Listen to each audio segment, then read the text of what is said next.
Également dans le tour de table, Rita El-Kadiri, vous êtes directrice exécutive à la fondation Zakura, diplômée des universités du Texas à Houston et de Harvard. Vous avez notamment été consultante à la Banque mondiale à Washington DC, au département éducation pour la région MENA.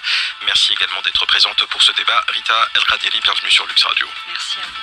Et enfin avec nous dans le tour de table, Hussein Oujour, directeur de l'éducation non formelle au ministère de l'Éducation nationale donc du Maroc. Vous êtes aussi professeur de l'enseignement supérieur. Merci Hussein Oujour d'être parmi nous et bienvenue. Tout de suite, monsieur, ou plutôt mesdames, monsieur, l'édito préparé par la rédaction et on se retrouve juste après pour vos commentaires. Nous ouvrons le débat sur le décrochage scolaire, ses causes, ses conséquences et les moyens d'en réduire la prévalence. S'il n'est pas exclusivement marocain, l'abandon scolaire est un phénomène extrêmement inquiétant qu'il convient d'étudier afin de mieux l'appréhender dans sa complexité et la multiplicité de ses facteurs. Car à tout âge et à tout niveau de la scolarité de l'enfant, le décrochage scolaire peut s'inviter en réponse à des facteurs d'ordre personnel, familial, psychologique ou économique et financier. À l'enfant, le décrochage scolaire enlève ses chances de réussir plus tard son intégration sociale, culturelle et économique et amenuise davantage ses possibilités d'accéder à des possibilités d'emploi qui ne soient pas précaires. Le décrochage scolaire est une problématique d'ordre personnel et social, certes, mais il en est une également sur les plans économiques et politiques. Car l'abandon scolaire a un coût en même temps qu'il est, dans certains cas, la résultante d'un échec retentissant des politiques en place en matière d'enseignement et d'éducation. Nous en débattrons avec nos invités. Au Maroc, le taux d'abandon scolaire s'établit à 0,6% au primaire et près de 11% au secondaire, d'après les chiffres du ministère de l'Éducation nationale qui fait état d'une régression conséquente sur les 5 dernières années. Une régression dont le ministère attribue l'origine aux différentes initiatives d'appui social à la scolarisation, consistant notamment en la distribution des cartables, le renforcement du transport scolaire et la création d'internats et de cantines dans les zones principalement rurales où l'éloignement est une des premières causes du décrochage scolaire qui, selon le ministère de l'Éducation nationale, devrait continuer à baisser à l'horizon 2025. Il reste que, sur les 20 dernières années, ce sont près de 7 millions d'élèves qui ont, pour des raisons différentes, déserté les bancs de l'école. Que deviennent-ils et comment faire en sorte à ce qu'ils ne soient plus comptés en millions? C'est le débat que nous ouvrons avec nos invités cet après-midi dans Avec ou sans parure. Avec ou sans parure. Le débat est ouvert. Je rappelle que vous êtes directrice exécutive à la fondation Zakura. Première réaction à l'édito qu'on vient d'écouter. Écoutez, on est vraiment très content que ce sujet reste dans l'actualité parce que même si on a bien évidemment fait un progrès très important, ça reste quand même des milliers d'enfants qui sortent du système et quand vous faites le cumul entre quelques années, on est déjà à 1 million. Je pense qu'on fait rentrer, je parle sous le contrôle de au jour, à peu près 6 000 à 7 000 enfants par an. Et donc, vous pouvez faire le calcul, c'est presque un tiers que nous perdons chaque année, si on veut faire le calcul de cette façon. Je pense que la raison pour laquelle nous ne sommes pas arrivés au bout de ce problème, c'est surtout de la complexité de ce problème. D'abord des complexités dues à la géographie, c'est-à-dire que nous savons que dans un monde rural, l'école est plus difficilement accessible, qu'il y a un certain nombre d'infrastructures qui manquent, etc. Mais nous savons aussi que prévalent un certain nombre de mœurs, que ce soit culturels et familiaux, qui empêchent en partie la petite fille rurale de partir à l'école au-delà d'un certain stade. Donc, aujourd'hui, la problématique, bien évidemment, a été réduite, mais il faut continuer à creuser sur les causes pour mieux comprendre le problème et répondre avec des solutions efficaces et durables. Ouais, en tout cas, c'est ce qu'on va essayer de faire durant ces 90 minutes de débat. Najat Limé, présidente fondatrice de Emma Enfance Maghreb Avenir, votre commentaire, votre rapport critique éventuellement par rapport à l'édito. Alors, moi je reste toujours quand même persuadée parce qu'on a travaillé beaucoup sur les infrastructures. Et les infrastructures aujourd'hui vraiment représentent un énorme déficit au Maroc. Pourquoi ? Parce que tout simplement, on peut résoudre ce problème d'abandon scolaire en mettant du transport scolaire, en mettant beaucoup de choses. Mais est-ce qu'on a envie d'aller dans une école, sincèrement, qui n'a pas de toilette, qui n'a rien? Écoute, moi je pense, mais ça c'est une expérience personnelle. On sait, aujourd'hui avec l'expérience de 14 ans sur le terrain, on sait que les écoles qui ont été entretenues ou construites ou faites par Emma, il y a un retour à l'école. Ça veut dire un lieu sain, un lieu qui donne envie de revenir. Je pense que vraiment aujourd'hui il faut qu'on en parle sérieusement, que ça c'est un manque énorme au Maroc. Mounia Benchatroun, présidente de l'association Kanya Makan. Donc, après avoir entendu votre édito, j'avais en fait deux réactions spontanées, réaction de satisfaction effectivement par rapport à cette évolution positive, en même temps le cœur très serré. Le cœur très serré parce que bon là on va parler de l'abandon, mais en fait il faut parler, comme ça a été fait, de tous ceux qui ont quitté et qu'on chiffre en millions. Pas en 50 millions, c'est en millions. Et ces millions-là, personne ne s'occupe d'eux.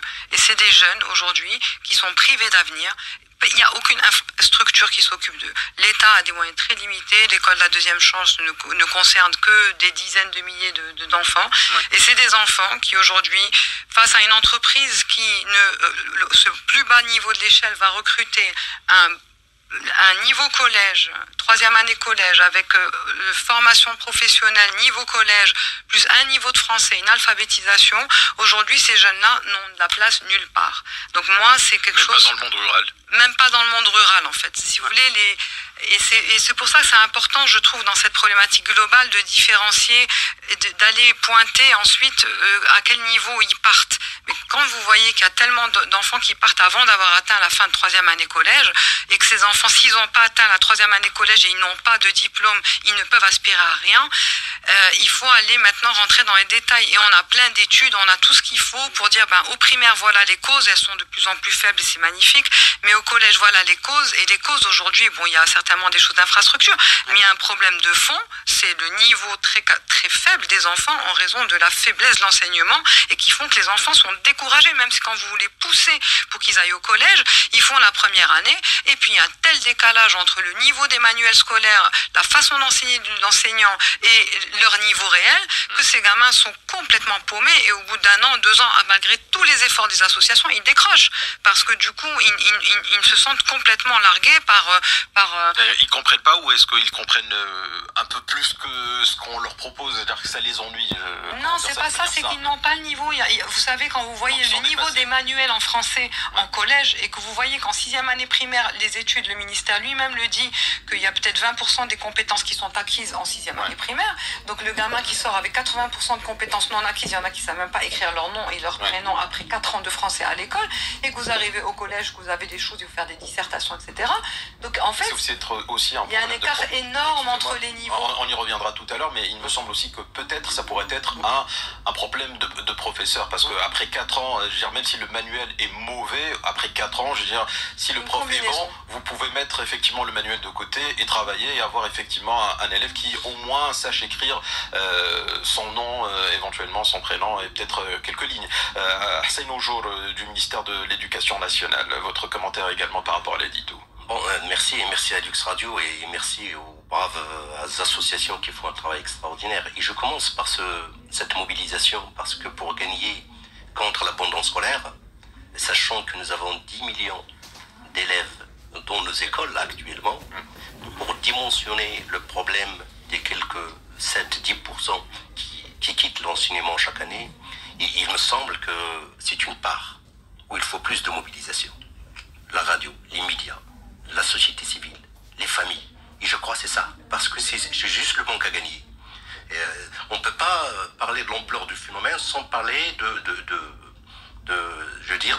dominateurs, qui est quand même les 10 millions qui sont dans nos établissements scolaires aujourd'hui.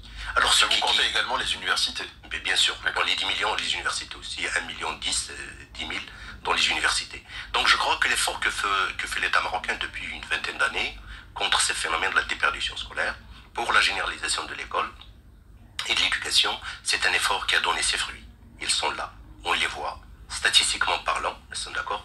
Il nous reste effectivement des gens qui, pour plusieurs causes, que ce soit endogène à l'école, que ce soit exogène, nous sommes d'accord, il fallait absolument cette mobilisation. Et cette mobilisation avec l'appui des partenaires, avec l'engagement de tous, parce que c'est des populations, c'est des élèves, c'est des enfants qui manquent d'un encadrement, d'un accompagnement familial. Et qui va le faire à leur place? C'est la société civile, c'est nous. Alors justement, vous parlez de société civile. Hassan Oujour, directeur de l'éducation non formelle au ministère de l'Éducation nationale du Maroc. On voit bien qu'il y a eu effectivement des progrès qui ont été accomplis, une avancée certaine. On parlait tout à l'heure d'une réduction de pratiquement 50% sur les 10 dernières années du nombre de personnes qui abandonnaient justement l'école. Mais qu'est-ce que vous répondez aux personnes qui voyant le travail accompli effectivement par les associations, par la société civile, comme vous dites, se disent que fait véritablement le ministère? Parce que parfois on peut avoir le sentiment que la société civile en fait beaucoup plus que les pouvoirs publics. Je ne crois pas. Mais c'est une action très... Non, je ne crois pas que la société civile c'est un partenaire. Bien sûr, tout est un partenaire, même ceux qui payent des impôts, on les appelle aujourd'hui le contribuable. Donc, voilà. Mais je crois que la société civile est nécessaire pour cette tranche, cette catégorie d'enfants et d'élèves qui ont besoin d'un plus, d'un autre. Vous n'avez pas l'impression de faire votre travail? Non.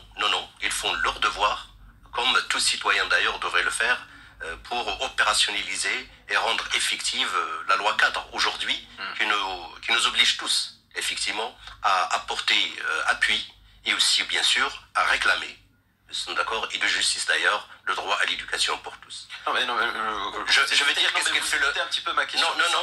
Moi, la société civile, excusez-moi juste de finir ma phrase, la société civile, c'est là pour moi, en tout cas de ma compréhension, peut-être que je me trompe, et corrigez-moi si je me trompe, mais pour moi, ça devrait être la cerise sur le gâteau et accomplir un travail, effectivement, en complément du travail que doivent effectuer les pouvoirs publics. Quand on voit aujourd'hui ce que fait justement Kania Makan avec le programme Tanwir, quand on voit aujourd'hui ce que fait la fondation Zakura avec Anir justement en faveur de la petite enfance dans les zones rurales, quand on voit ce que fait INSAF, etc., à un moment donné on se dit quelle est la propension justement de la participation du ministère de l'Éducation nationale dans ce travail gigantesque? Moi j'ai parlé chiffres avant pour dire quelle est la tranche effectivement qui a besoin d'un appui supplémentaire que ce que faisait l'État. C'est 10% des élèves de 10 millions. Nous sommes d'accord. Alors ceux-là, ils ont besoin d'autre chose, d'un autre accompagnement, d'un autre apport. L'école, comme elle est normée, s'il rend service à 90%, il est déjà dans la performance. D'accord. Donc vous êtes performant. Ah oui, je crois, oui. Donc si je titre par exemple à la fin de ce débat, le ministère est satisfait de son travail, le ministère est performant sur la question. Non, on espère encore faire mieux, on espère réussir avec tous les élèves, nous sommes d'accord, et on espère qu'à l'intérieur des établissements scolaires, la société civile accompagne l'école. Parce que l'éducation, ça ne se passe pas uniquement à l'intérieur de l'école. Ça se passe dans l'environnement de l'école, ça se passe dans la famille, et certains enfants, certains élèves, ils n'ont pas cet encadrement. Alors, il y a un rôle très important pour la société civile pour effectivement assainir contre la déperdition scolaire, contre le décrochage scolaire, parce que tous les élèves n'arrivent pas avec les mêmes moyens. Très bien. Mounia Benchakoul, on voulait réagir, présidente de l'association Kania Makan. Oui, je pense qu'il y a je pense qu'il y a un rôle complémentaire entre l'État et les associations, et je pense juste que l'État devrait un petit peu plus soutenir les associations. Mais il y a des rôles vraiment très complémentaires. L'État agit sur les infrastructures, l'État dans la construction de collèges, la construction d'internats, le programme TICIR qui offre des bourses, etc. Donc M. Oujour en parlera beaucoup mieux que moi. Il y a toute une panoplie qui a été définie pendant le programme d'urgence 2009-2012. Il y a la stratégie 2015-2030 qui continue un certain nombre d'initiatives. D'ailleurs, Zakura, que j'ai dirigé pendant 4 ans, à un moment, il y avait des écoles d'éducation non formelle qui repêchaient les enfants déscolarisés. À un moment, il n'y en avait plus parce que le programme TICIR a réussi à cet exploit de faire rentrer les enfants à l'école. Donc moi, je pense qu'il y a vraiment une complémentarité, mais que par contre, les associations, elles ont besoin aussi du soutien de l'État. Bon, je vois par exemple à Kania Makan, nous, on s'est dit, on a fait le constat sur l'abandon scolaire. C'est quoi la première cause d'abandon scolaire dans le milieu rural? C'est que les enfants n'aiment pas l'école. Non, les enfants n'aiment pas l'école. Il y a une enquête du HCP qui l'a confirmé. Qu'est-ce qu'on a fait? On a dit, nous, on va fabriquer un programme qui va faire que les enfants vont adorer l'école. Donc on a fabriqué un programme qui s'appelle Tanwir pour le fait d'éclore comme une fleur, d'être épanoui, et le fait fait d'être éclairé. Éclairé, ça veut dire être capable de se poser des questions, de se projeter dans l'avenir et avoir des valeurs. Et en fait, on leur a fabriqué un espace qui est leur espace de liberté, la salle Noël, qui est en complément du programme de l'école. Et on remercie beaucoup le ministère de nous avoir ouvert les portes. Et en fait, c'est un programme avec des comptines, arts plastiques, BD, théâtre, marionnettes, mais qui sont utilisés pas pour faire du dessin, etc., mais comme support pour créer des conditions d'épanouissement de l'enfant dans sa relation à lui-même et dans sa relation à l'autre. De la même manière, on a travaillé. Il y avait des enseignants, on se disait, bon, ils n'ont pas beaucoup de formations, et c'est des formations souvent très, très traditionnelles. Et comme nous, on a une approche qui favorise beaucoup le ludique comme outil pour éveiller l'intérêt de l'enfant pour l'apprentissage, etc. On a initié les enseignants à ces techniques de formation qui introduisent le ludique dans l'apprentissage. Et du coup, en fait, on a changé le regard de l'enfant sur l'école. Déjà, l'école n'est plus devenue un lieu où, des fois, on s'ennuie, etc. C'est un lieu où il y a le programme Tain Noël. C'est un lieu où on est valorisé. C'est un lieu où on prend conscience de qui on est. C'est un lieu où on prend conscience de plein de choses et on est épanoui. On développe de belles relations aussi avec nos camarades. On apprend plein de choses, toujours de manière toujours très, très différente.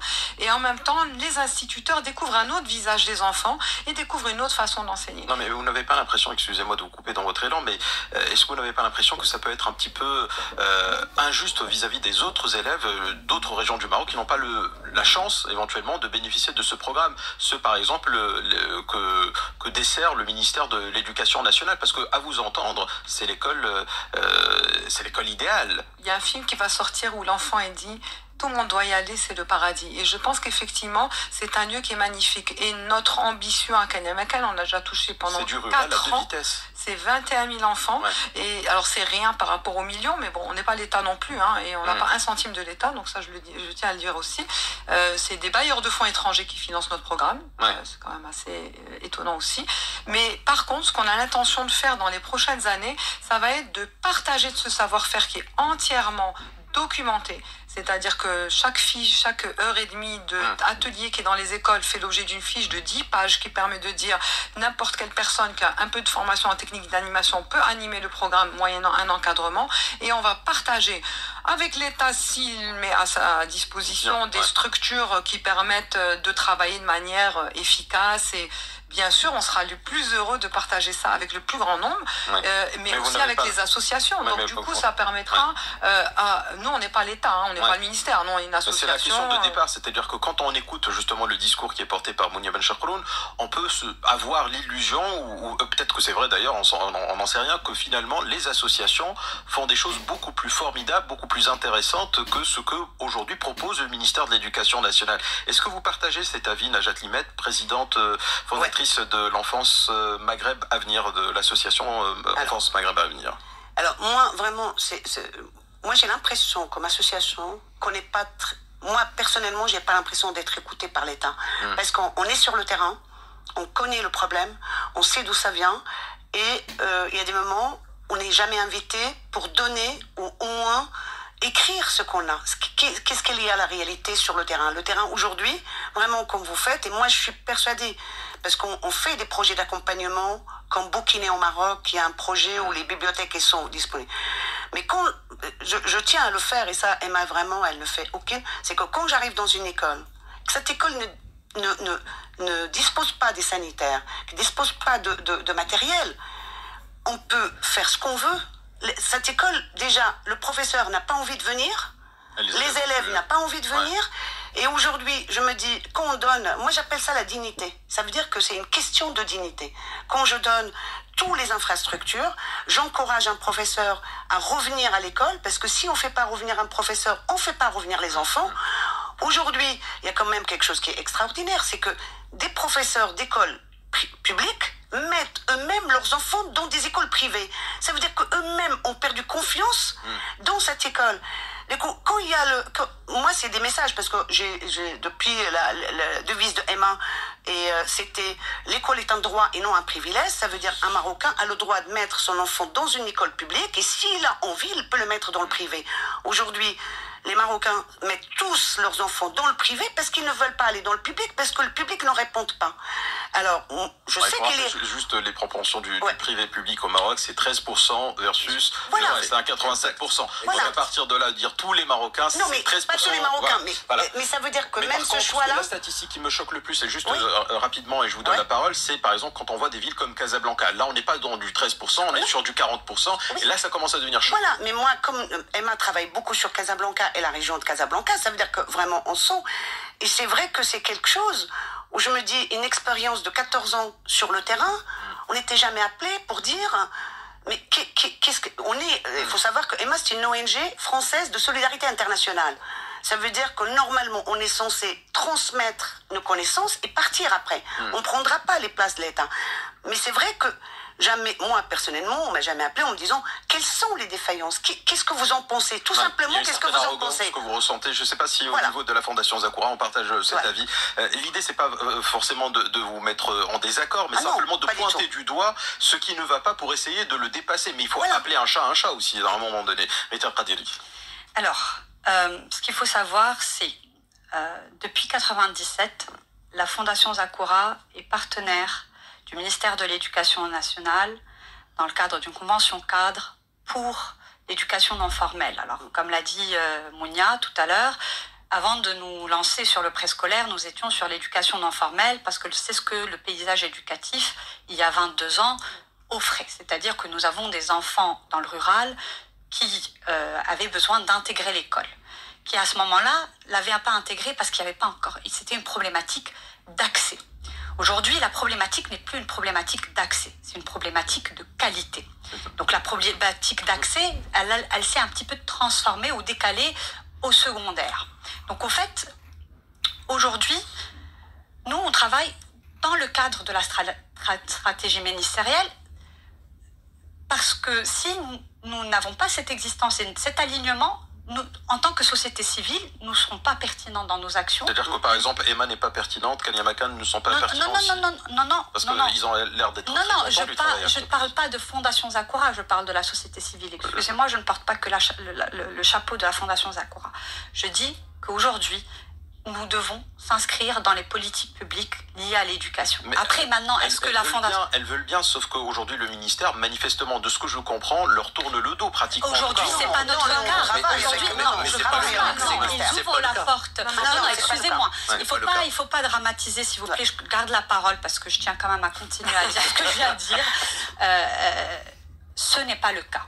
Aujourd'hui, nous ne pouvons pas opérer au sein de l'école publique si nous ne pouvons pas avoir un partenariat avec le ministère de l'Éducation. Et je pense que les 3 associations qui sont autour de cette table l'ont. Maintenant, il y a certaines problématiques de financement, c'est vrai, mais je pense que aujourd'hui, il faut se dire que c'est un travail complémentaire. C'est un travail où eux, ils peuvent apporter des choses que nous ne pouvons pas apporter, c'est-à-dire la question de l'infrastructure. Et en effet, j'entends, Emma, il faut encore faire des efforts là-dessus. La deuxième chose, c'est il faut apporter cette qualité. Et ça, ce travail est fait par des associations formidables telles que Kanyamakan ou la Fondation Zakura, qui a aussi un programme de remédiation scolaire qui est très très animé et qui apporte un certain nombre de parascolaires pour attirer l'enfant et faire aimer l'école à l'enfant. La troisième chose, c'est que vraiment, aujourd'hui, la problématique est vraiment multidimensionnelle et que les raisons qu'il y avait il y a 20 ans ne sont pas les raisons d'aujourd'hui. Et qu'on a beau des fois trouver des solutions, on se retrouve toujours dans un nouveau scénario. Donc aujourd'hui, je peux vous dire, dans le cadre de la généralisation du préscolaire, qui est une politique publique qui a été préconisée depuis la charte en 99 et qui a par la suite été reprise dans les différents plans de réforme, aujourd'hui est exécutée. Elle est exécutée dans quelle ambition? Elle est exécutée pour venir appuyer cette question de la déperdition. Aujourd'hui, l'action de la Fondation Zakura avec l'Action nationale de l'éducation de la petite enfance, en effet, était venue pour soutenir ce travail. Donc, nous ne sommes pas en train de nous tourner le dos. Je pense qu'il y a un dialogue encore à ouvrir vis-à-vis de la société civile. On est consulté par l'Union européenne, on est peut-être un petit peu moins consulté par le ministère. Ce qui n'est aujourd'hui pas, je vais le dire, le cas de la Fondation Zakura. Aujourd'hui, la Fondation Zakura, donc c'est possible.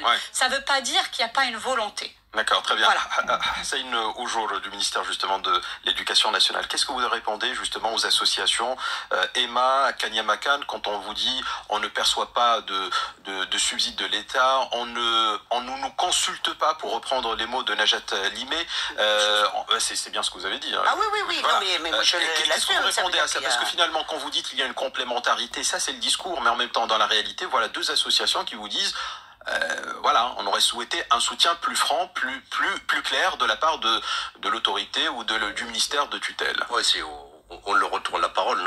On le dit franchement qu'on a besoin de leur soutien. Oui, dans le discours. Mais donc, moi je parle de ça. Donc attendez, pour mieux clarifier les choses. Moi j'ai commencé statistiquement pour dire que pour certains élèves, il faut que l'école fasse des partenariats avec les associations. Et si ça n'existe pas, les associations des parents d'élèves, pour qu'ils s'impliquent dans l'éducation de leurs enfants, pour résoudre un certain nombre de problèmes qui vont concourir à la déperdition scolaire. Et si les parents sont là, on pourrait effectivement éviter ça. La société civile, pour les 10% qui restent, nous sommes d'accord, c'est un levier très important pour construire, trouver des solutions. Et quelqu'un dit, c'est pas des solutions, c'est des solutions qui évoluent. Et c'est des solutions qui s'adaptent aux réalités de ces catégories d'enfants. Si c'est pas pour chaque élève, il faudrait effectivement une solution. Donc, ce qu'apporte la société civile à l'éducation de manière générale, c'est toujours une valeur très estimée. On a dit le contraire, hein, mais pour le moment, vous répondez pas à la question. Non, je vais répondre tout de suite. Je veux dire, nous avons un jeune programme qui date d'une vingtaine d'années qui s'appelle l'éducation non formelle. Il s'opère complètement avec les associations. Mais pourquoi? Complètement avec les associations. C'est presque nous, on donne une petite contribution, mais tout l'effort est fait par la société civile. L'éducation non formelle, c'est 400 associations.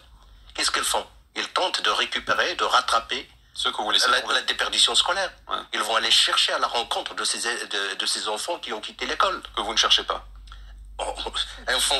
On les cherche avec nos partenaires. Ouais. C'est pas nous, c'est pas l'école qui le fait. Ouais. On le fait. On tente maintenant de pousser les établissements scolaires à organiser ce qu'on appelle une opération Child to Child au mois d'avril et mai de chaque année pour que les élèves de l'école recensent leurs voisins qui ne viennent pas à l'école. Ça, on le fait depuis 2007. Donc et on le fait externalisez aussi. la fonction que vous ne pouvez pas assumer. En gros, Non, c'est comme ça. Nous, on fait de la pédagogie, on fait de l'éducation. Ouais. Vous voyez, on anime des cours. Nos enseignants, nos 260 000 enseignants, ils font leur travail, ils font leur boulot chaque jour. Mais est-ce qu'ils peuvent répondre s'il y a 40 élèves dans une école, dans une classe? Ouais. Est-ce qu'ils peuvent réussir avec tous? On a toujours besoin d'un plus, effectivement, pour ces élèves. Pour certains élèves, en tout cas. Ce n'est pas le cas aujourd'hui. Je sais qu'effectivement, Madame Béchard l'a dit tout à l'heure, que même en arrivant au collège, on trouve parfois des élèves qui ne sont même pas alphabétisés. C'est un problème de qualité que les gens ont évoqué. Mais quand on va évoquer les raisons de l'abandon, en les séparant de ceux qui sont externes et ceux qui sont internes au système, on en parlera vraiment de vive voix. Je ne sais pas si vous avez vraiment répondu à la question, mais c'est pas grave. Je vais quand même passer à autre chose, comme ça on ne dira pas que j'ai fait une fixette là-dessus.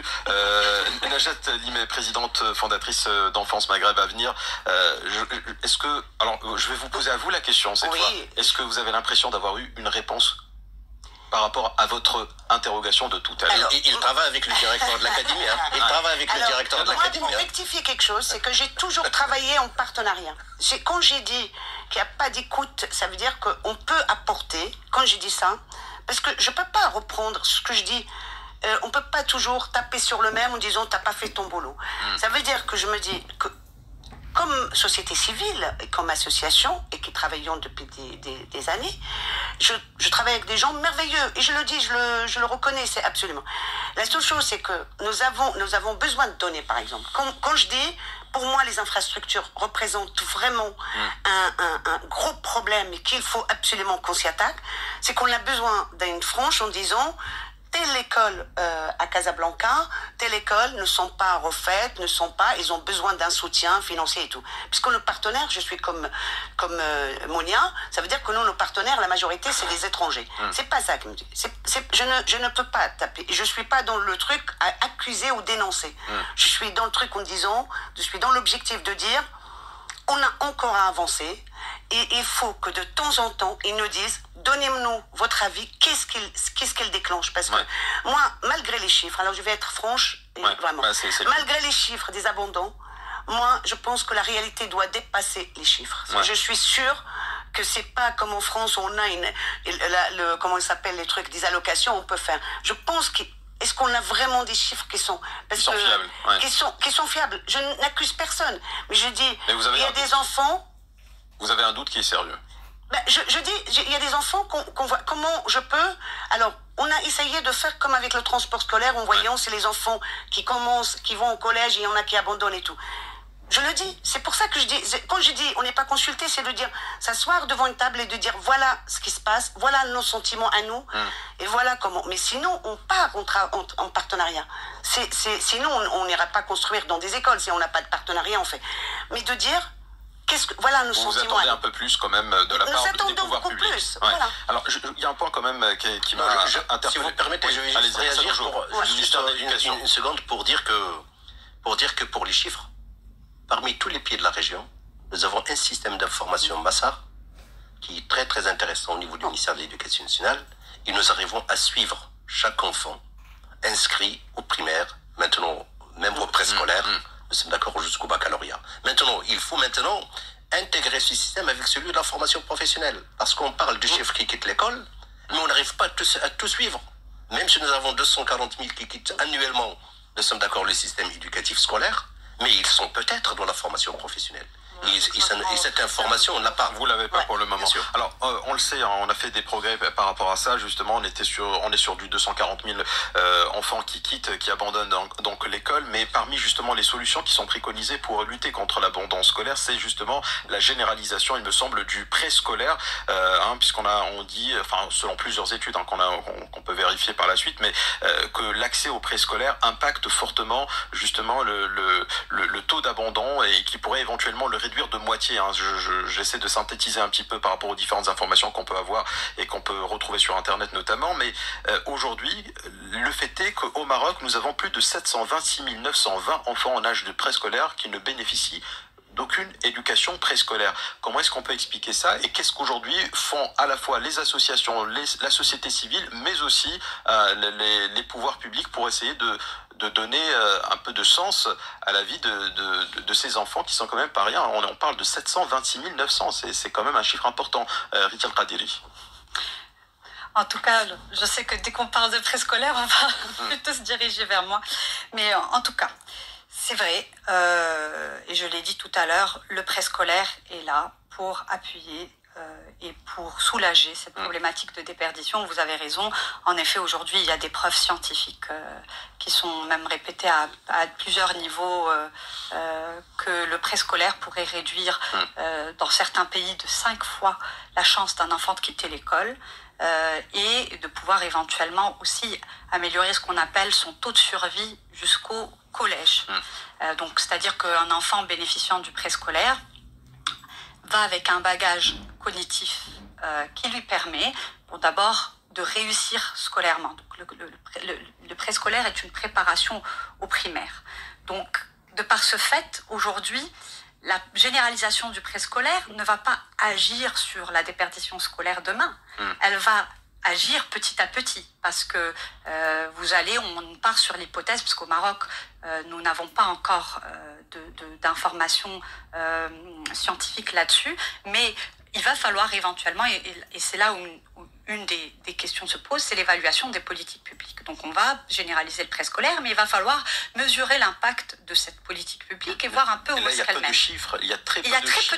Elle n'existe pas sur le Maroc. Sur le site du ministère, parce que on sait que le ministère va débloquer grosso modo une enveloppe budgétaire de 30 milliards, voilà, pour la période, enfin jusqu'à l'horizon, je pense 2027-2028. Voilà, 2028, c'est ça. Alors 2028, mais sur l'avancement, sur l'état d'avancement et sur ce qui est réalisé, par contre, l'information, introuvable pratiquement. Alors, moi, je ne vais pas parler pour le ministère, je vais peut-être laisser aux gens. En tout cas, nous, ce qu'il faut savoir, c'est qu'aujourd'hui, la généralisation du préscolaire, elle se fait à différentes cadences, parce que la tutelle n'est pas que chez la tutelle aujourd'hui pédagogique et chez le ministère, c'est-à-dire que maintenant il y a un cadre référentiel qui permet à plusieurs acteurs qui étaient déjà opérationnels sur ce secteur de pouvoir continuer à faire de l'effort. Et je parle des différents ministères, mais aussi de la société civile. Donc nous, aujourd'hui, on s'inscrit dans notre démarche à la Fondation Zakura sur 2 projets. Le projet lancé par le ministère de l'Éducation nationale, où là, nous sommes en renfort des associations existantes, parce qu'aujourd'hui, le rôle encore du ministère, c'est de créer de l'infrastructure et de créer le hardware, et nous, d'amener le software. Alors, le software, aujourd'hui, il est accessible à certaines associations, mais pas toutes les associations se valent. Donc, c'est sûr qu'on ne peut pas parler de préscolaire si on ne parle pas de qualité. Et c'est là où il ne faut pas être dans une pente glissante, parce que vaut mieux laisser l'enfant chez lui que lui faire subir un préscolaire qui est mauvais. Et donc, c'est là où nous, notre travail intervient au niveau du ministère de l'Éducation avec les académies, parce que c'est pas au niveau central que ça se passe, c'est avec les académies régionales, d'avoir une planification régionale et de nous dire on a ouvert tant d'unités. Sur ces temps d'unités, je pense que j'étais avec le directeur de l'académie de Casablanca il y a quelques jours, qui m'a dit que sur la région de Casa Setat, il y a eu une extension de près de 600 ou 800 classes, excusez-moi, et sur Setat à lui seul, 120 classes qui sont aujourd'hui déjà opérationnelles. Je vous donne juste une idée de la dynamique régionale. Et donc, dans cette dynamique régionale, vous avez pas mal d'associations qui se positionnent sur le préscolaire. Maintenant, la question qu'il faut se poser, c'est est-ce que ces associations sont de qualité? Est-ce qu'elles ont les moyens d'opérer? Est-ce qu'elles sont durables? Est-ce que la formation... Donc c'est là où le rôle de la Fondation Zakura et d'autres structures viennent pour renforcer la capacité de ces associations. Après, nous avons aujourd'hui un projet qui a été lancé par Sa Majesté, que Dieu l'assiste, c'est le projet de l'INDH, qui a aujourd'hui, sur sa phase 3, apporté une importance primordiale au préscolaire en milieu rural. Et nous sommes 2 opérateurs sur ce secteur. Et là, vous pouvez toujours trouver toutes les informations qu'il vous faut, parce que sur les assises qui ont eu lieu récemment, vous avez un état des lieux. Mais aujourd'hui, rien qu'à l'INDH, je vous donne un chiffre, nous allons créer 1200 unités préscolaires entre 2 grands opérateurs sur le préscolaire en 2019. C'est à peu près, je vais vous dire, c'est près de 30 000 ou 40 000 enfants qui vont intégrer. Donc là, c'est multisectoriel. Le préscolaire n'est pas la question juste unitaire, juste parce que c'était ainsi. Et donc maintenant, je pense que l'enjeu qu'il faut se dire, c'est pas la généralisation, c'est généraliser un préscolaire de qualité. De qualité. On viendra à cette question de qualité. Hassan, aujourd'hui, je voulais réagir sur ce point, puisque aujourd'hui, je le disais tout à l'heure, on n'a pas d'informations sur ce budget de 30 milliards de dirhams qui doit généraliser le préscolaire à l'horizon 2027-2028. Comment est-ce qu'on peut avoir accès à cette information? C'est lancé. La volonté de généraliser le préscolaire, c'est lancé. C'est un acquis aujourd'hui. Et nous sommes obligés d'y travailler, d'atteindre c'est-à-dire les objectifs fixés. Nous sommes à 48% de préscolaires intégrés dans les établissements de l'enseignement primaire aujourd'hui. Donc ça, c'est presque un scoop, j'ai envie de vous dire. Comment ça, on le sait pas, nous, on peut pas oui, c'est ça. Non, si, c'est disponible comme information, il me semble. C'est très disponible. Et puis, nous serons à 60 000 en 2023. Et nous allons généraliser le préscolaire intégré au primaire en 2028. Donc ça, c'est un engagement, et l'État mettra les moyens qu'il faut. Il a déjà mis les moyens l'année dernière. Il va continuer cette année pour ouvrir 6 000 classes du préscolaire au niveau des écoles primaires. Donc ça, c'est un chantier qui est... Et d'ailleurs, la loi cadre nous oblige tous, puisque maintenant, la scolarité obligatoire, c'est 4-16 ans. Ce n'est plus 6-15 ans. C'est 4-16 ans. Et ça, nous sommes obligés par la loi cadre, adoptée et publiée dans le bulletin officiel il y a une quinzaine de jours. Nous sommes obligés d'y aller, en tout cas. C'est la loi.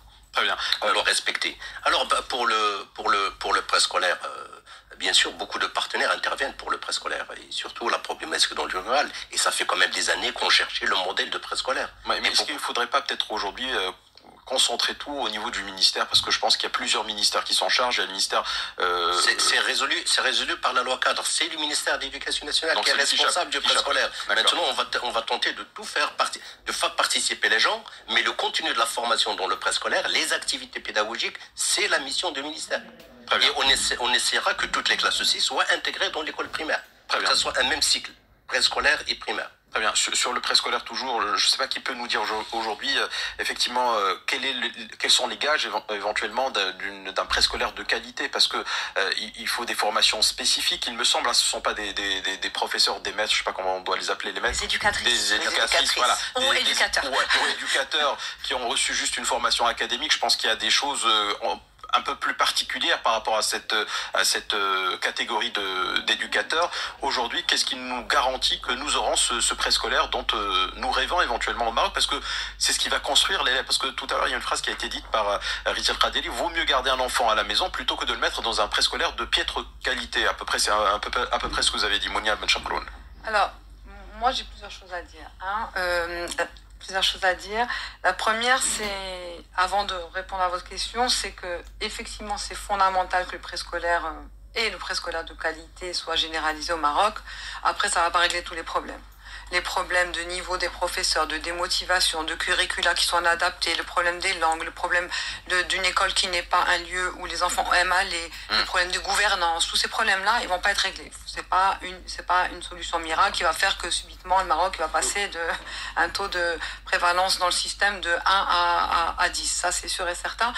Ça n'empêche pas que c'est un problème, que c'est un programme qui est fondamental. Je dis, l'un n'empêche pas l'autre. Pour avoir été celle qui a lancé le préscolaire à la Fondation Zakora il y a de cela plus de 10 ans, il y a 12-13 ans, la difficulté majeure qu'on rencontrait, et encore plus que dans des programmes même d'éducation non formelle, c'est qu'en fait, d'abord il y a le problème de financement du salaire de l'éducatrice. Qui va financer? Donc les parents, et si c'est les parents, est-ce que c'est l'État? À l'époque c'était les parents, ou alors Zakora qui trouvait des fonds. Et la question du niveau scolaire de l'éducatrice. Pour trouver quelqu'un qui soit en douane et qui reste en douane, voilà. Vous êtes en train de payer, le Maroc est en train de payer les décennies d'analphabétisme et d'abandon scolaire des jeunes femmes très tôt dans le système. Moi, je me rappelle qu'il y avait des régions, on ne trouvait pas de jeunes femmes qui à un niveau scolaire plus de première année lycée. Et c'était magnifique si on trouvait quelqu'un qui avait un niveau première année lycée. Donc quand on est dans une optique de généralisation, je pense que le niveau scolaire des éducatrices va être un sérieux problème, en tout cas un sérieux challenge. Leur formation, parce que comme vous dites, la formation du préscolaire, c'est une formation qui est quand même assez complexe, avec jusqu'à il n'y a pas longtemps l'État qui n'avait pas de curricula et pas de référentiel de compétences, donc il y avait quand même tout un ensemble de challenges à dépasser. Et ça a été fait. Alors aujourd'hui, on sait à peu près comment on doit former ces éducateurs et éducatrices.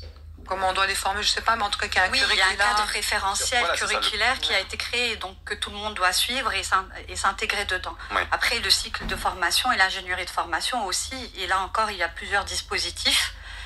Et bon, je continue, je laisse la parole à Mounia et puis je reviendrai. Voilà, c'est-à-dire qu'en fait, ce qu'il faut se dire, c'est que c'est un véritable challenge et que je trouve que avec ma double casquette, aussi bien à Zakora que consultant dans ce domaine-là pendant 10 ans, l'État marocain gagnerait largement à capitaliser sur ce qui a été fait. Quand je pense que, par exemple, à un moment, il y a eu l'Entraide nationale qui a pris une association spécialiste du préscolaire, mais spécialiste dans l'ingénierie du préscolaire. Et je ne sais pas qu'est-ce qui a été fait de tout ce travail-là, que de l'autre côté ça a été refait, que le ministère a refait des choses. Donc je pense qu'il y a vraiment une optimisation. Moi je pense qu'au Maroc on a des choses très positives dans le domaine de l'éducation. C'est qu'on a des cadres de référence, où on a des études, où on a des visions, la charte de l'éducation, les orientations stratégiques 2015-2030, qui sont très pertinentes. Franchement, je le dis en toute honnêteté, elles sont très pertinentes. Mais là où vraiment le bas blesse, comme dirait le cher journaliste, c'est vraiment dans la mise en œuvre, parce que la gouvernance, on capitalise pas et en fait, on ne suit pas de près. Par exemple, moi je vais vous donner, en ce qui concerne notre axe d'intervention sur l'abandon scolaire, c'est un programme qui fait aimer l'école aux enfants. Le ministère a fait le même constat il y a 2-3 ans en disant, le HCP dit qu'il y a un tiers des enfants qui quittent l'école parce qu'ils ne l'aiment pas. Tiens, on va aller mettre en place des centres d'épanouissement dans les écoles. Qu'est-ce qui a été transmis à l'échelon académique? Qu'est-ce qui a été échelon? Est-ce qu'il y a une méthodologie? Est-ce qu'il y a des programmes? Est-ce qu'il y a quoi que ce soit qui a été transmis? Non. Et aujourd'hui, c'est là où je rejoins, c'est-à-dire qu'effectivement, l'État est le partenaire privilégié. Et moi, je dis encore merci à l'État marocain de nous avoir ouvert les portes, parce que on peut faire un travail de très grande proximité et impacter l'école. Mais je trouve qu'il gagnerait à ce que ce partenariat aille au-delà d'une simple, aille au-delà de ça, et qu'il y ait une capitalisation, et qu'il y ait vraiment un travail main dans la main, et un soutien, que ça soit un soutien financier, parce que même nos partenaires, ils comprennent pas, ils disent, on comprend pas, vous êtes en train de faire un programme qui est pour l'État, pour l'école marocaine, et vous vous galérez pour avoir une convention nationale de partenariat alors qu'on a touché 21 000 enfants qu'on a accompagnés 3 à 4 ans. C'est-à-dire que pendant 4 ans, ces enfants, on les a accompagnés. Ouais. Et que, en dépit de ça, on n'a pas de convention de partenariat. On l'a vendu depuis 3 ans. Ouais. Vous avez l'impression qu'il y a de l'ingratitude? En fait, c'est juste qu'on nous aide pas. Non seulement on nous aide pas, mais voilà, c'est que... C'est bien ces mots, hein. Ouais, on nous aide pas. Mais vraiment, c'est parce qu'on a en plus des relations super sympas avec tous les gens de l'éducation nationale et tout. Et c'est ce que je dis, ce qu'elle dit Monia, c'est que quand il y a une expérience, c'est qu'on la prenne et on se dit, ok, on va l'utiliser. Et pas à chaque fois changer. Et de dire, on va faire comme ça. C'est vrai que le plan d'urgence a été un plan qui était super 2015-2030 et tout ça. Et on n'a aucune donnée qui dit comment ça a marché, est-ce qu'elle a marché, qu'est-ce qu'il faut changer, qu'est-ce qu'il ne faut pas changer. Voilà. Et nous, ça nous permet aussi d'avancer et de dire, voilà notre expérience, voilà ce qu'on a fait, voilà ce qu'on a vu, voilà les rencontres. Parce que malgré qu'on parle des chiffres, on est en train de parler des humains quand même. Des enfants, des enseignants, d'un lieu. Et pour moi, c'est important de parler. Et de dire quelle est la société civile aujourd'hui peut dire parce que c'est quoi le rôle de la société civile? C'est aussi prendre des renseignements en bas pour pouvoir les transmettre là-haut en disant voilà ce qui va pas, voilà où on peut aider. C'est là où je parle d'écoute. Je me dis, aujourd'hui, on sait qu'il y a quelque chose. Najat Limay, aux personnes qui vous disent le ministère ne fait pas ce travail parce que derrière, s'il le faisait, il serait dans l'obligation quelque part de vous aider encore plus alors qu'il n'en a pas les moyens. Donc du coup, il préfère à la limite, dès le départ, ne pas aller dans un sens où il sait ne pas pouvoir assumer la responsabilité jusqu'au bout. Alors, moi, je veux dire, on a commencé un plan, c'est pour vous dire que vraiment on travaille quand même ensemble, on avait commencé un plan pour éradiquer les classes préfabriquées. Ouais. Et c'était la province de Noissa. Qui contient l'amiante. Qui contient l'amiante. Oui, merci, voilà, je vraiment. précise parce qu'il y a le préfabriqué moderne qui maintenant... Vraiment, qui contient l'amiante qui était dans un état. Et c'était ça, on a commencé ça avec la province de Noisseur, en partenariat avec l'éducation nationale. Il y avait une association, il y avait l'NDH et Emma. On a quand même fait un travail extraordinaire puisqu'on a refait pas mal d'écoles. Moi, j'avais des partenaires étrangers qui ont financé une petite. Il y avait l'NDH, il y avait le partenariat.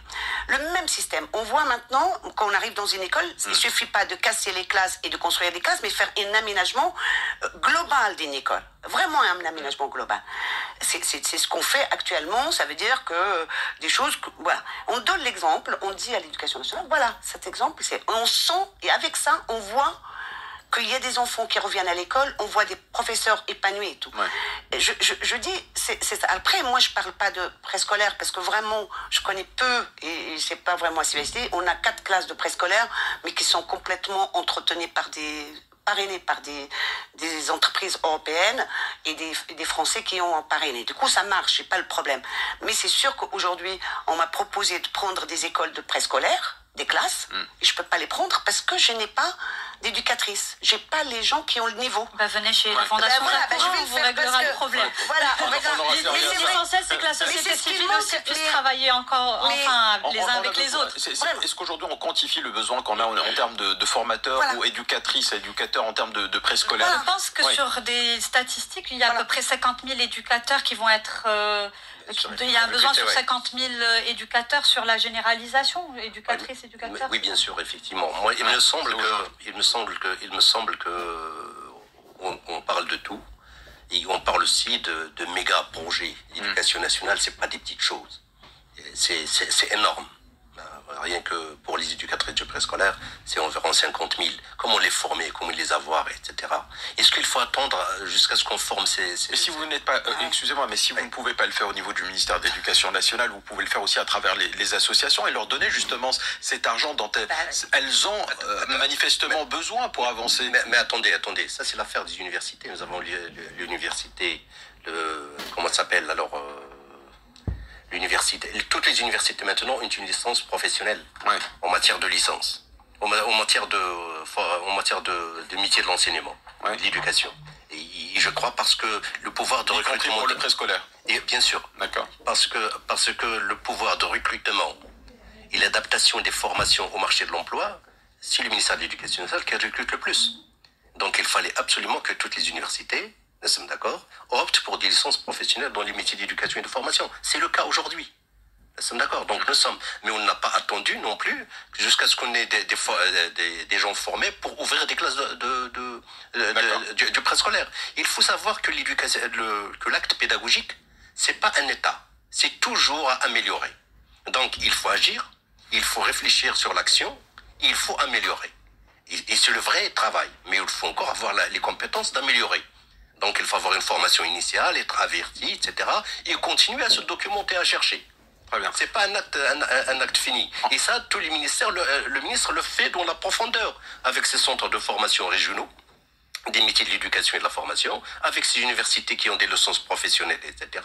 Mais bien sûr, avec tout le retour de l'expérience et de l'expertise que développent nos partenaires, quelles sont les associations. Et effectivement, ils développent des choses très, très, très intéressantes. C'est comme des laboratoires. Il faut les prendre. En agissant sur le tas. Alors, je vous laisse réagir très rapidement, Richal Al-Qadiri, directrice exécutive de la Fondation Zakura, sur le préscolaire pour clore ce dossier, et puis passer au primaire et au secondaire, qui aujourd'hui aussi enregistre, au niveau du primaire en tout cas, des avancées certaines, mais au niveau du secondaire, et on l'a dit tout à l'heure en début d'émission, encore quelques petits problèmes, et on se concentrera d'abord sur le préscolaire pour clôturer, et après on embrayera sur le primaire et le secondaire. Alors,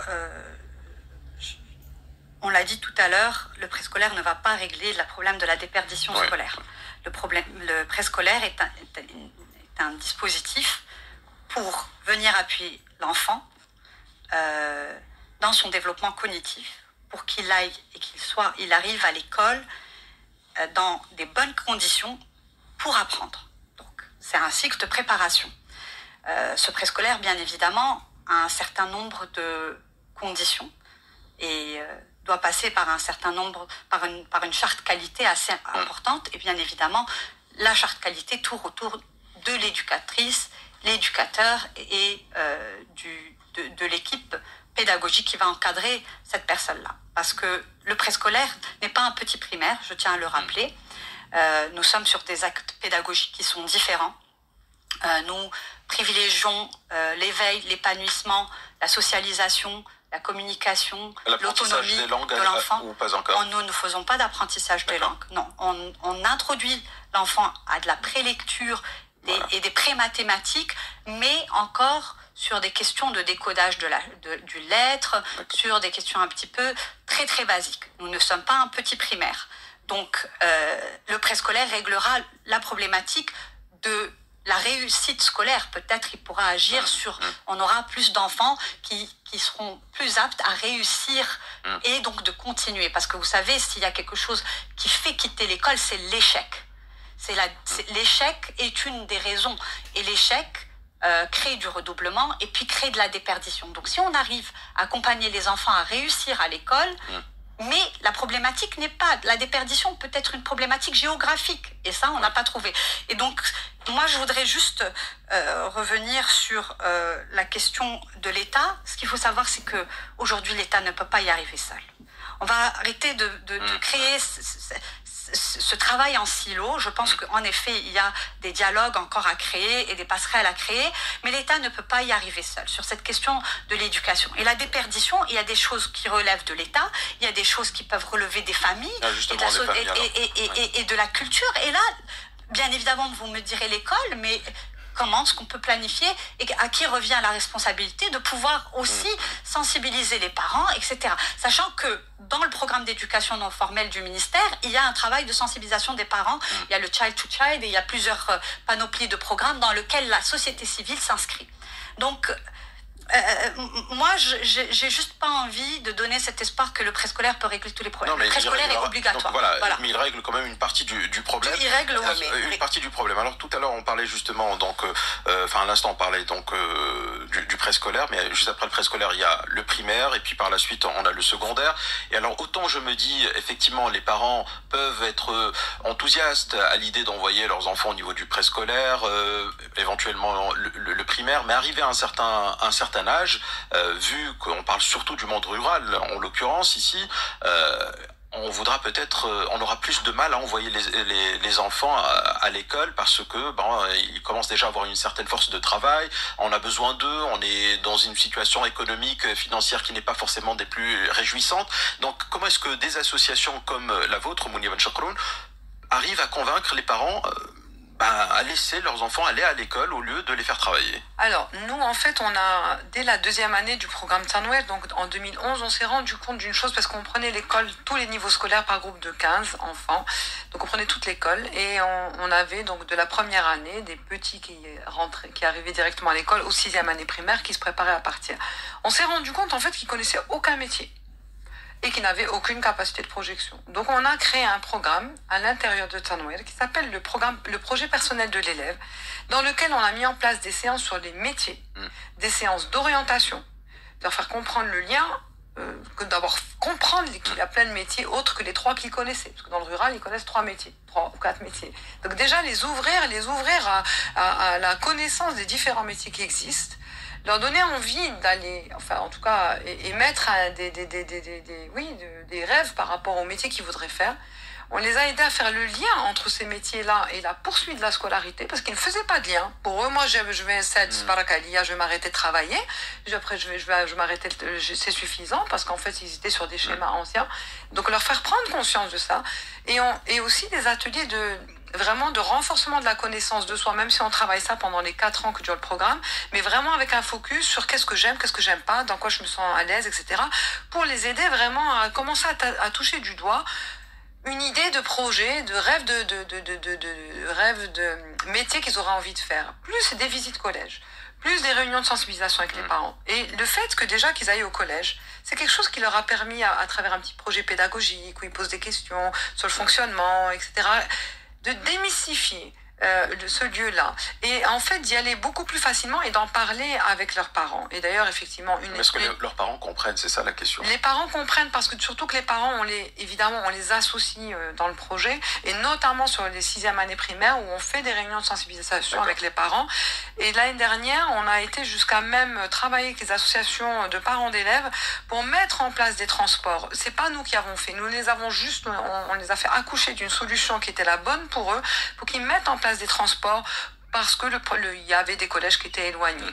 Donc ça, c'est vraiment ce travail-là de fond sur la projection, sur la connaissance du lien entre de l'ouverture sur les métiers, etc., plus la sensibilisation des parents et la démystification du collège, ça donne des résultats qui sont certains. Maintenant, l'expérience, elle nous a montré aussi, c'est que ce que je disais tout à l'heure, une fois qu'ils sont au collège, d'accord, on les a boostés pour qu'ils y aillent, confiance en soi, communication, etc., ils arrivent et le niveau, en fait, ils ont un niveau très faible, parce que la question de la qualité de l'enseignement, elle est dominante dans cette question de déperdition scolaire. Je suis désolée, je veux dire, on pourra faire tout ce qu'on veut. S'il n'y a pas un enseignement de qualité, on va se retrouver à chaque fois avec des enfants qui sont découragés.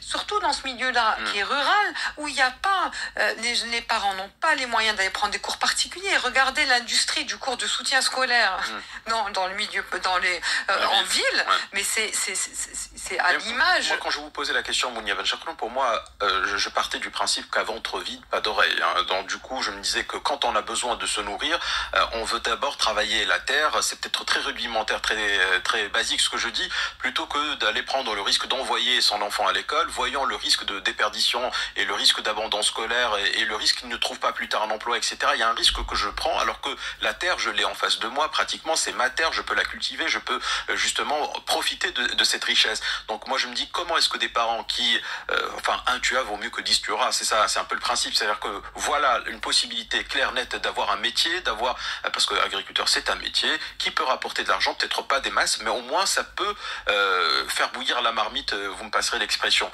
Donc comment est-ce qu'on fait ce passage de quelque chose de certain à quelque chose qui est plutôt incertain, mais qui fait rêver éventuellement, à des parents qui n'ont pas les moyens justement de se projeter? Alors moi j'ai déjà plusieurs remarques par rapport à ça.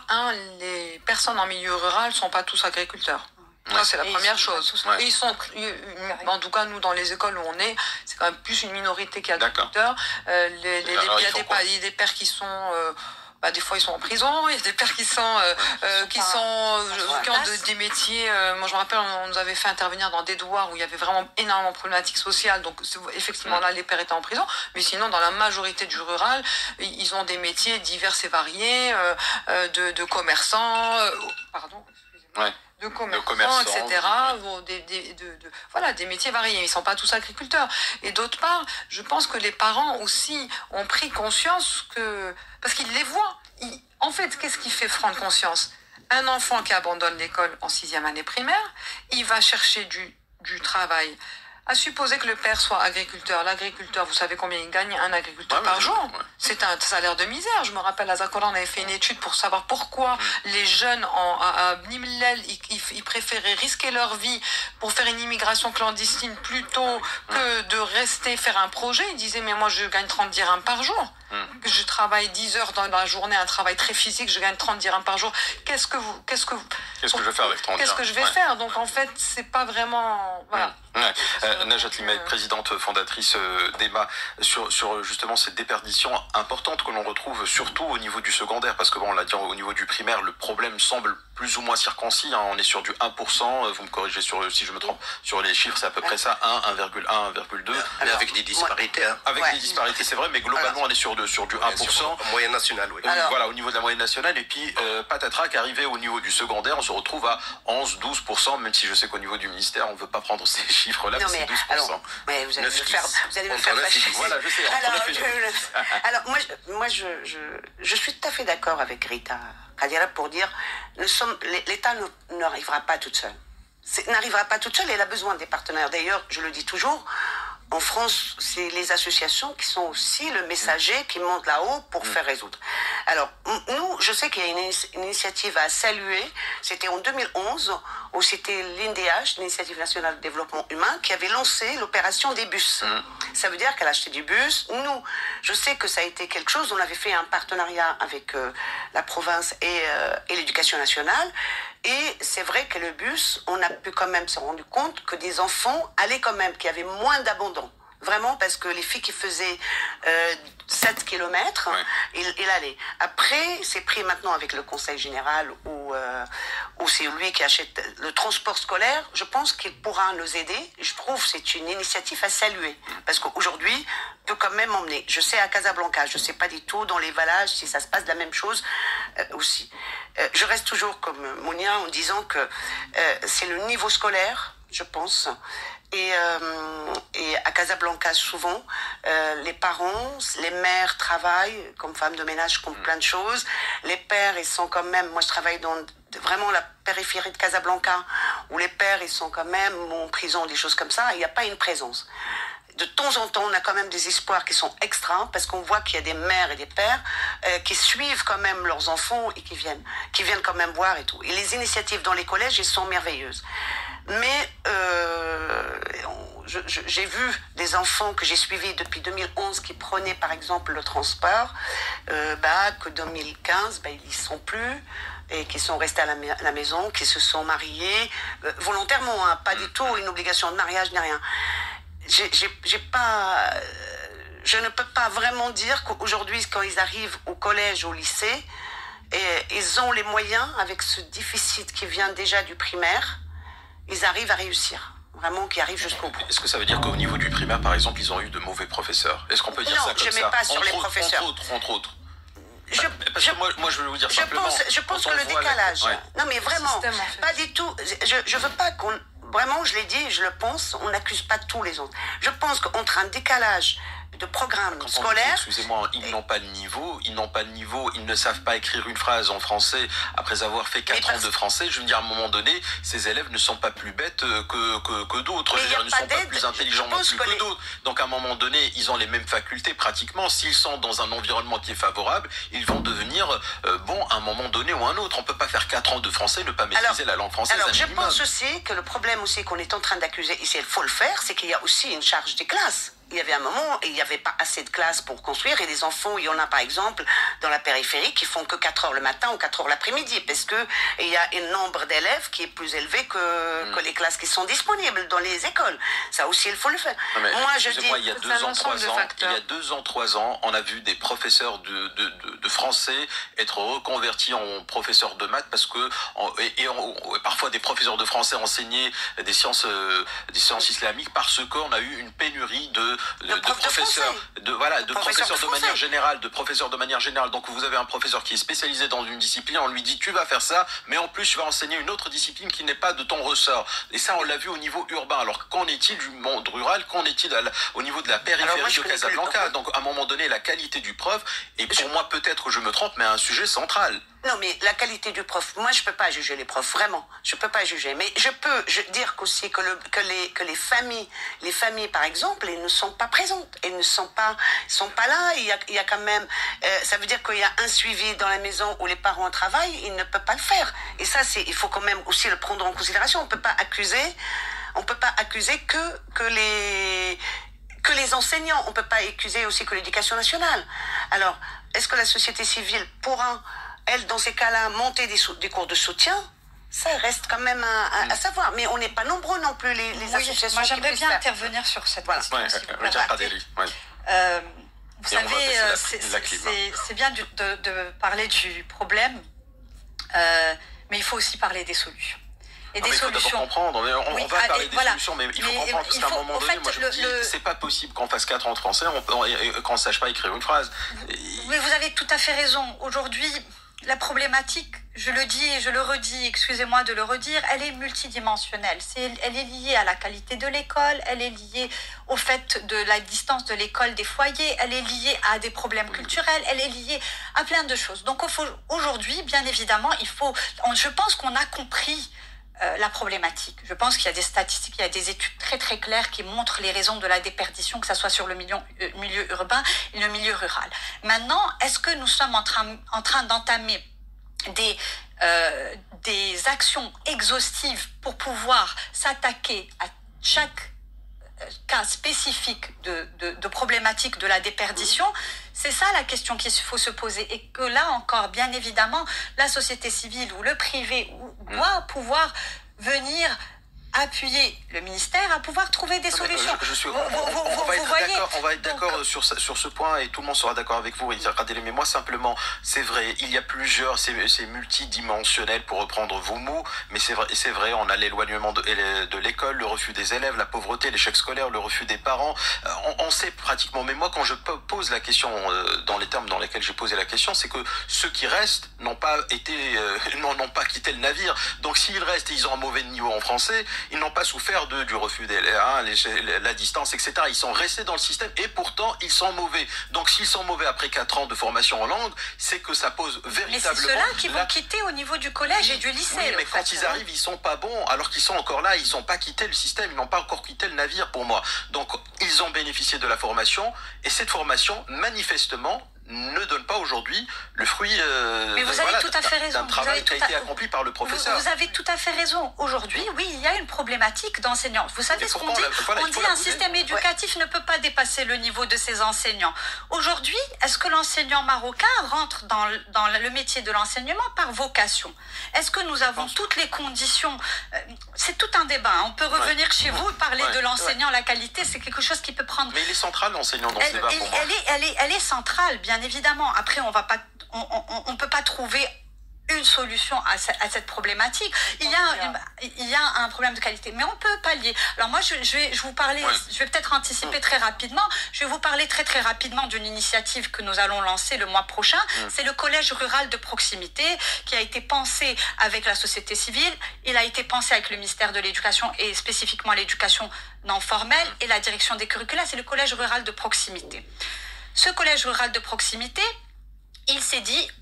on s'est dit à la fondation, comment est-ce qu'on peut venir pallier au problème de distance et d'accès aux jeunes filles au collège, et certains jeunes garçons aussi, par ailleurs, qui ne vont pas au collège parce qu'il y a toujours des collèges qui sont à 50-60 km où Dar Talib et Dar Taliba n'est pas là. Donc on va amener le collège chez eux, dans une école primaire qui est existante, d'où le partenariat encore important avec le ministère, et nous allons faire du visioconférence de Casablanca vers Sidi Ben Nour. On peut faire du visioconférence de Casablanca ou de Rabat vers Sidi Qasim. Donc, il y a une problématique d'effectifs et de qualité des enseignants. Et donc aujourd'hui, il faut trouver. Là, on peut démultiplier, parce que si j'arrive à avoir aujourd'hui... des professeurs, donc c'est du visioconférence, peut-être des gens, on a un partenaire expert qui fait déjà ça et nous sommes sur le projet pilote. Mais ce que je peux vous dire, c'est qu'il y a aussi des solutions palliatives. On va peut-être pas régler tout le problème. Oui, mais voilà. Oui. Alors, Mounia Benchakholoun, le président de l'association Kanyamakan. Alors, moi, ce que je pense, c'est que la problématique de la qualité de l'enseignement, c'est-à-dire et la qualité, le niveau des apprentissages des enfants, elle est fondamentale. Là, on parle des 4 millions, je ne sais pas combien, qui sont quittés l'école. On en a parlé avant. Maintenant, on est en train de parler des 10 millions qui sont dans l'école et qui ne soient pas à l'école pour rien. Parce que c'est ça dont on est en train de parler. Pour cette problématique, elle est multiple. Pour moi, elle n'a pas un lien avec l'éloignement géographique. Enfin, le lien n'est pas immédiat forcément. Je pense qu'il a trait à plusieurs choses. Il y a quelque chose qu'a dit Rita qui est fondamental, c'est la question de la motivation. Est-ce qu'on choisit ce métier d'enseignant par motivation ou par dépit? Parce d'ailleurs, il y a eu, je suis tombée par hasard sur une étude qui a été faite très intéressante par la fondation Abdelrahim Bouhabid, où ils ont présenté justement des résultats sur les enseignants. C'était vraiment intéressant. Ouais, c'était qui en avait parlé. Très, très intéressant de voir comment, en fait, ils avaient fait une étude pour voir quel était ils disaient que pour un enseignant puisse corriger, être un bon enseignant, déjà, il doit être capable de corriger la copie d'un élève. Et donc, je crois qu'il y avait eu des études qui avaient été faites dans ce sens-là et qui montraient. Après, vous avez le Conseil national d'évaluation au Maroc qui fait ses évaluations tous les 5 ans et qui dénonce régulièrement le niveau. Il y a les tests internationaux, Teams, Pearls, en fait, qui montrent le niveau, qui est pas seulement en français, mais même en arabe. Maintenant, le pire, c'est que même l'arabe, les enfants ne maîtrisent plus cette langue, et également en mathématiques. Donc moi, je pense que cette question, elle est fondamentale parce que elle conditionne l'avenir encore de ces 10 millions de personnes. On a un mauvais prof, on aura un élève qui. Mais c'est pas. Alors, je dirais pas c'est juste un mauvais prof, parce que je pense que c'est pas question de mauvais prof. C'est un système, c'est un dispositif. Avec, est-ce qu'on est venu là par motivé ou pas motivé? Est-ce qu'on a eu une bonne formation initiale? Excusez-moi, mais Mounia Benchakholoun, est-ce qu'on a été accompagné tout au long? Simplement, quand bien même on aurait un professeur qui serait pas là par motivation, par passion pour le métier, s'il est pas bon, le système, s'il est vertueux, doit l'éjecter. Oui, ou alors alors moi je pense que c'est une succession de choses. C'est est-ce que je deviens enseignant de l'école publique par motivation ou juste parce que c'est le seul endroit où j'ai trouvé de la place. Deuxièmement, est-ce que il y a une formation initiale et est-ce qu'elle est de qualité? Quand je vois les gens parce qu'il y a une planification qui reste encore à consolider au niveau du ministère, il y a des plans où ils appellent, je sais pas combien, des milliers d'instituteurs et ils ne sont pas formés ou ils ont une formation très accélérée. Donc, est-ce que la formation est de qualité? Est-ce qu'il y a une formation continue? Est-ce que cette formation, elle inclut des méthodes pédagogiques innovantes? Je veux dire, moi, je vois aujourd'hui, on forme des instituteurs. Il y a un monsieur de 59 ans qui témoigne dans le film. Il dit, mais moi, avec Kanyamakan, j'ai fait une formation sur le jeu comme outil d'apprentissage. Comment apprendre, je sais pas, la prononciation ou les règles de grammaire avec une comptine ou avec un jeu, fabriquer des jeux avec les enfants. Il dit, moi, j'ai joué pour la première fois à 59 ans. Donc, en fait, c'est tout un système. C'est qu'eux-mêmes, ils sortent d'une école publique qui n'était pas performante. Il y a un système d'encadrement qui n'est pas valorisant. Moi, je vois des instituteurs qui sont excellents. Je suis désolée. Ils sont vraiment, et dès qu'on leur donne, pourtant on fait pas grand chose malheureusement pour eux. On n'a que 3 jours de formation par an, ce qui est rien du tout. Mais avec ces 3 jours, ce qu'ils en font, ils les intègrent dans leur classe. Et ils disent, mais nous, on reçoit pas des formations comme ça. Ou alors on est 50 et on est là devant un PowerPoint ou quelqu'un qui fait un truc académique. Donc il y a aussi ce volet-là. Il y a comment on le valorise. Quelqu'un qui prend des initiatives, quelqu'un qui est dynamique, etc. Est-ce qu'il a sa place dans l'école publique? Est-ce qu'il a la place pour la reconnaissance? Est-ce que les inspecteurs jouent leur travail? C'est pas l'enseignant tout seul. Je veux dire, on peut pas. Est-ce que les curricula, ils sont adaptés? Est-ce que la question de la langue dont on parle tout le temps, je suis désolée, vous êtes en pays berbérophone, vous êtes dans une zone berbérophone, les gamins, ils arrivent, ils n'ont pas fait de préscolaire, on leur parle en arabe classique. Comment vous voulez que l'enfant, vous croyez que c'est une question que de l'enseignant? L'enseignant, il a qu'aussi les directives du ministère. Donc je pense que c'est une problématique qui est systémique, mais bon, franchement, dont on peut énumérer des causes et agir une par une sur les causes. Et il serait temps de le faire. Parce que là, franchement, je veux dire, il y a quand même, c'est des générations. Il y en a déjà tellement qui ont été sacrifiés.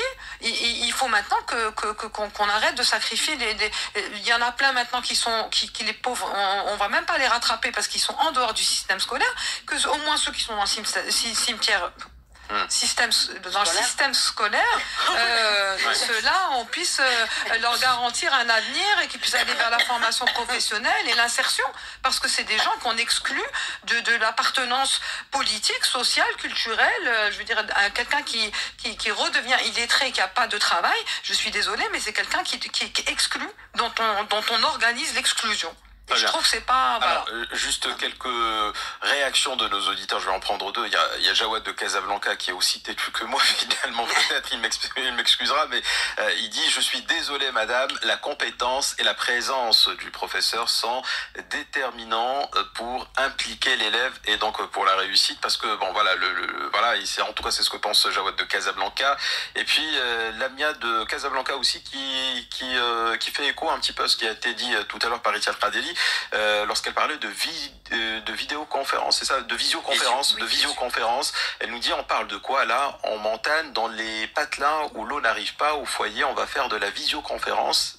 Un peu de sérieux. Voilà. C'est ce que dit notre auditrice, Lamia de Casablanca. Qu'est-ce qu'on peut toujours être un peu sarcastique par rapport à des choses, mais vous savez, on a fait, avant de faire le collège rural de proximité, depuis 2014, les premières écoles rurales numériques qui ont permis à des enfants de l'école non formelle de disposer d'un dispositif d'auto-apprentissage parce ils arrivaient et nous avons travaillé avec l'internet satellitaire. Il n'y avait pas de bâtiment, nous avons ramené du modulaire. Il n'y avait pas l'eau et l'électricité. L'eau était là, mais l'électricité sur le bâtiment, on l'a fait. Écoutez, c'est pas impossible. Il faut commencer par innover. Il faut jamais se mettre des limites, parce que quand on se met des limites, finalement, on ne commence nulle part. Il faut bien commencer, se tromper et refaire mieux. Voilà. Et aujourd'hui, je pense que le projet, il est basé sur un benchmark international. Nous ne faisons pas n'importe quoi. En parlant justement du benchmark, est-ce qu'on a pu identifier des pays qui se sont retrouvés dans la même situation que celle que nous vivons au Maroc et qui, grâce à leur programme, société civile et pouvoir public, ont pu résorber un petit peu ce problème? Je peux vous dire au Maroc, nous ne manquons pas, avec nos partenaires internationaux, alors il y avait le programme Borsa Familia au Mexique et au Brésil. Ils avaient des gros problèmes aussi de déperdition scolaire et puis au fait, à travers excusez-moi, je connais pas le terme, mais c'est le programme TASIR, c'est Conditional Cash Transfers, qui ont permis de régler la déperdition. Donc je pense que le Maroc, quand même, et même en tant que société civile, même si des fois nous n'avons pas les moyens de la recherche, nous allons quand même chercher de bonnes pratiques. Et donc, en effet, il y a des pays qui ont réussi, qui n'ont pas réussi à 100%, mais qui sont sur la voie. Alors, le Brésil est un cas, le Mexique est un cas. Ils sont des cas très similaires du Maroc. Et les mêmes dispositifs sont là. Il faut juste, en effet, comme l'a dit Mounia, vraiment retracer un peu les...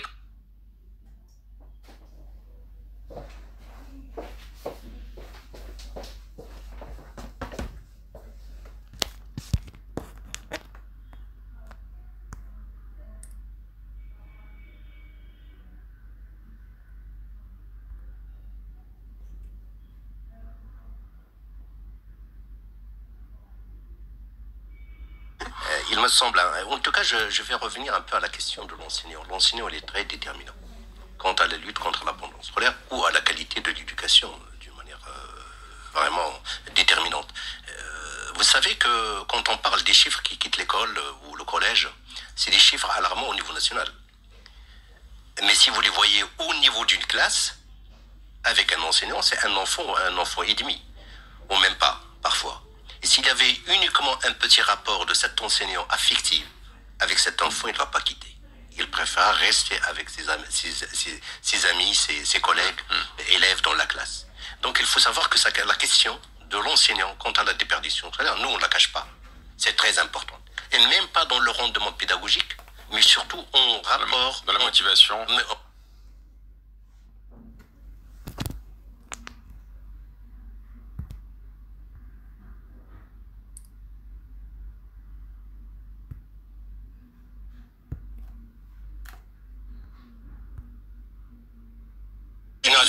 c'est pas un chiffre officiel chez nous, en tout cas dans l'éducation nationale. On ne le connaît pas. Les chiffres des manifestants, les chiffres de la police, ça c'est... Il n'y a pas de problème. Je vais revenir. Donc ça, l'enseignant, c'est un facteur interne. Il semble combien, puisque vous récusez l'enseignant. Pas pour l'enseignant, non, je n'ai pas le chiffre. Mais c'est pas le bon. Sinon, c'est pas le bon. Mais je n'ai pas le vrai. Donc je compte. Après, c'est peut-être pas ce chiffre, mais il y a les chiffres des conseils. Je veux dire uniquement que 80% du budget de l'éducation nationale, il faut savoir que c'est des salaires des enseignants. Et la valeur ajoutée qu'il faut vraiment, là où il faut la chercher, c'est chez les enseignants. C'est ceux uniquement qui peuvent rentabiliser au maximum cet engagement de notre société pour assurer l'éducation. Et je crois que si on pose, est-ce qu'elles ont des formations continues, est-ce qu'elles ont une bonne formation initiale, est-ce qu'elles sont motivées, est-ce qu'elles sont bien payées, tout ça c'est des questions logiques et qui sont normales. Et d'ailleurs, elles ont des syndicats qui défendent un peu leur cause. Je reviens à l'effort du Maroc pour la déperdition scolaire, surtout au niveau du collège. C'est des efforts énormes. Je parle d'environ 4 milliards de dirhams comme soutien social pour les élèves. 4 milliards de dirhams. C'est pas rien. Ils sont bien optimisés. Ils sont bien optimisés, je l'espère en tout cas. Ah, vous l'espérez? Je l'espère, bien sûr. Et bien sûr, c'est dans le TICIR, c'est dans les internats, c'est dans le transport scolaire. Je note que vous l'espérez. C'est dans les cantines, mais ça va directement aux familles les plus démunies, effectivement. Ça sort dans le collège au niveau rural et dans le primaire. La veille éducative que nous avons instaurée il y a, je crois, il y a 6-7 ans. La vie éducative, c'est quoi pour nous? Pour lutter contre l'abandon scolaire au niveau des établissements scolaires. C'est cette vigilance. Il faudrait absolument être très attentif et sentir quand est-ce qu'un enfant, quand est-ce qu'un élève risque de quitter. Alors, est-ce qu'il est instauré, est-ce qu'il n'est pas instauré? Il est instauré réglementairement par des notes ministérielles. Et l'équipe qui constitue cette cellule de veille, ça s'appelle la cellule de veille, au niveau de chaque établissement scolaire. Est-ce qu'elle suit le phénomène comme il le faut? Est-ce qu'elle est outillée pour le faire aussi? Est-ce qu'elles veulent le faire aussi? Et ça, c'est des questions très importantes. Alors, et je vais signaler un problème par rapport à la gouvernance de ça. La mobilité que nous avons dans le système. Parce que les enseignants sont là pour 2-3 années, ils vont migrer vers une autre école, etc. Ça aussi, c'est un problème quant à l'engagement, quant à la responsabilisation, parce que l'éducation, c'est un continuum. C'est un premier niveau, un deuxième niveau, un troisième niveau. C'est de long terme, c'est de moyen terme. Et cet engagement, il doit être responsabilisé. Responsabilisé auprès des parents, auprès des acteurs de l'éducation, qui sont l'équipe pédagogique et leur directeur. Et il faudrait absolument, à mon avis, effectivement, créer une certaine stabilité pour qu'il y ait cet engagement vis-à-vis de la communauté. Alors, justement, par rapport à ces élèves qu'on retrouve dans le rural et qui font l'objet justement de notre débat aujourd'hui, parce que un certain nombre d'entre eux quittent l'école, c'est aussi peut-être parce qu'on n'a pas réussi à leur trouver des modèles, parce que on n'a pas mis en avant, il me semble, des cas de réussite à travers l'école du rural. Est-ce que ça, c'est un projet sur lequel il va falloir un petit peu travailler? L'école aujourd'hui du rural doit inspirer. On doit se dire, comme un tel a réussi ou une telle a réussi, eh bien moi aussi j'ai envie de suivre le même chemin. C'est un petit peu faire vivre cette flamme de réussite et de méritocratie, Najat Limet. Est-ce que vous pensez que c'est quelque chose sur laquelle on pourrait travailler ou pas? Ah ben, moi je suis partante sur les modèles, hein. C'est eux qui font quand même marcher ou dans les envies, et c'est pour ça que j'ai parlé tout de suite au début en disant c'est toujours, nous aussi on s'est inspiré quand on était jeunes des modèles, des personnes ou des choses ou des... Et ici au Maroc? Ben, moi vraiment je reviens quand même quelque chose qui me tient à cœur. Excusez-moi, il y a quelqu'un une personne qui vous a inspiré au Maroc lorsque vous étiez en train de faire vos études? Ah ben moi l'enseignant. Ouais, l'enseignant. Moi, l'enseignant. Donc on est je vais vous dire une chose. Donc, voilà, moi, moi, je le tiens à le dire. Et en même temps, je défends les enseignants. Je défends. J'essaye quand même de leur trouver des... Parce que je travaille avec des enseignants à qui on a donné du matériel, à qui on a donné les moyens, à qui on a donné des infrastructures, à qui on a donné un lieu sain qui leur fait plaisir et que c'est des enseignants qui marchent. Non mais moi ma question elle est un petit peu différente si vous me permettez, Najat Limet. C'est-à-dire que voilà, moi c'est l'output de l'école rurale qui m'intéresse. C'est-à-dire qu'aujourd'hui, est-ce qu'on a des exemples pour motiver justement ces jeunes, ces enfants du collège primaire, etc., pour leur dire voilà un tel du village, un tel a suivi le parcours de l'école qu'on lui a mis en place, nous, associations associations, nous, pouvoirs publics, et regardez aujourd'hui ce qu'il est advenu de cette personne, regardez comment elle a réussi. C'est ça la question. Le professeur, il fait son travail, c'est pas l'école qui le fait réussir, c'est son savoir qui le fait réussir dans la vie. Mais par contre, l'école, comme outil d'ascension sociale auprès de ces jeunes, est-ce qu'aujourd'hui on leur a trouvé des modèles? Et Moi, est-ce non, que la on a dit, vous savez, on a la dit, question se pose ou est-ce qu'elle doit se poser à un moment Elle doit donné? se poser, je pense. on a des ministres qui viennent du milieu rural, hein, et je Ouais, pense bien que sûr, ils ont fait voilà. des écoles. Mais oui, Est-ce qu'ils ont fait mais des- oui, Ah bon? mais Ah oui, oui, bien sûr, mais bien alors, sûr. bah, Alors, mais il y en a raison. plusieurs, il y en a plusieurs qui J'allais viennent de- réagir tout à l'heure Mais oui. en lien avec ça, avec mon Il y expérience avait des personnelle. footballeurs très Ouais. connus aussi. Moi, je suis de rural, Ouais, mais vraiment du vrai rural. parce qu'il y a le fou. Et il faut savoir que les enseignants que nous avions, c'était des frais. Des gens qui ont juste appris un peu de courant. Ouais. Et que le directeur préparait les leçons avec eux. Le directeur de l'établissement préparait avec eux chaque jeudi. Ouais. Et voilà, effectivement. Pour dire que c'est pas uniquement le niveau de formation initiale. Ça, je dis que pour faire apprendre, pour faire aimer l'école aux élèves, il faut vraiment être généreux et leur donner et partager avec eux tout ce que vous savez et avec engagement et sincérité. Moi, je crois que ce qui manque dans le rapport, c'est cette sincérité. Mais le savoir, s'il manque, on peut l'acquérir. Ouais. Et un enseignant, il peut toujours être en auto-formation. Ouais. N'est-ce pas? Il manque de la sincérité. Et d'ailleurs, la pédagogie, c'est pas un état, c'est une recherche continue. Ouais. Et chaque enfant a besoin d'une pédagogie, une classe a besoin d'une pédagogie, un groupe d'élèves a besoin d'une pédagogie, un élève aussi. Donc c'est une recherche, c'est quelque chose, c'est un savoir, et un savoir qu'on adapte en fonction des situations et de l'évolution des apprentissages. C'est pas quelque chose de fini. Très bien, Richard Kaderi, s'il fallait garder une bonne idée pour faire avancer un petit peu la machine et pour essayer de donner de l'espoir à ces jeunes du rural, ça serait laquelle? Et qu'est-ce que vous souhaiteriez aujourd'hui mettre en place d'une manière très claire, vous en tant qu'association, mais aussi en collaboration avec le ministère de l'Éducation nationale? Moi, je vais vous dire très rapidement, il ne faut pas rester sur des stratégies compensatoires. Je l'ai entendu hier et je reprends ce terme parce que j'ai beaucoup aimé, parce qu'on a souvent au Maroc pas des solutions à la source. Et je pense que sur la déperdition scolaire, on doit utiliser tous les moyens pour pouvoir vraiment éradiquer ce fléau. Maintenant, moi en tant que fondation, une de mes armes, c'est l'innovation. Parce que je suis beaucoup plus agile qu'un système éducatif, qu'un ministère du système de l'éducation nationale, qui lui, voilà, a une masse salariale énorme, etc. Qui peut-être, je pense aujourd'hui, la place de l'innovation devrait y être, parce qu'on peut trouver des solutions à travers l'innovation. Ça se fait dans les pays qui sont encore moins bien que le Maroc sur le plan économique, sur le plan politique. Et il y a de l'innovation qui peut apporter des solutions. Et il y a aussi, je pense que quand on parle d'éducation, on voit toujours le verre à moitié vide. Et vous savez, pour avancer, des fois, il faut de l'espoir. Il faut aussi voir le verre à moitié plein. Bon, on va essayer de voir ce verre à moitié plein. Hassan Oujour, le directeur de l'éducation non formelle au ministère de l'Éducation nationale du Maroc, pour le mot de la fin.